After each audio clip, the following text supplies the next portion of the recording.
Hello officers, இன்னைக்கான Tamil question பொருத்தமான பொருளை தெரிவு செய்க.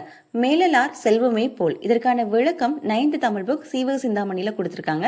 தலை வணங்கி விளைந்த நெற்பயிர். இந்த லைன் எங்க இருக்குன்னு பாருங்க. மேலலார் செல்வமே போல் தலை நிறுவி.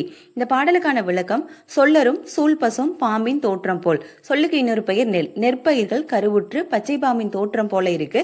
மெல்ல கரு இருந்து ஈன்று அப்படின்னா மெல்ல கதிர் விட்டு நிமிர்ந்து நிற்கும் போது அது எதற்கு இணையாக சொல்றாங்கன்னா மேலலார் பக்குவமே இல்லாதவங்க, தெளிவே இல்லாதவங்க, செல்வம் வந்ததுக்கு அப்புறமா தலை நிறுவி தலை நிமிர்ந்து நிற்பது போல இருக்கு. இப்ப வாங்க கொஸ்டின் பாருங்க. மேலலார் செல்வம், அப்ப பக்குவமே இல்லாதவங்க செல்வம் எது போலன்னு கேட்டிருக்காங்க. தலை நிமிர்ந்து நிற்பது போல இருக்கும். இது எதற்கு இணையாக சொல்றாங்கன்னா ஒரு பயிரானது கதிர் விட்டு நிமிர்ந்து நிற்பது போல இருக்கு அப்படின்னு சொல்லியிருக்காங்க. அடுத்த ஆப்ஷன் பாருங்க. தலை தாழ்த்தி வணங்குவது போல அப்படின்னா அந்த காய் நல்லா முற்றி கதிர் சார்ந்திருப்பது. அப்ப காய்த்தவை. அப்ப இந்த காய்த்தவைனா என்னன்னா தேர்ந்த நூல் கல்வி சேர் மாந்தரின் இறைஞ்சி. படித்தவர்களோட இறைஞ்சினா பணிவு. அப்ப தெளிந்த நூல்களை படித்த அவங்களோட பணிவு மாதிரி இருக்குன்னு கொடுத்துருக்காங்க.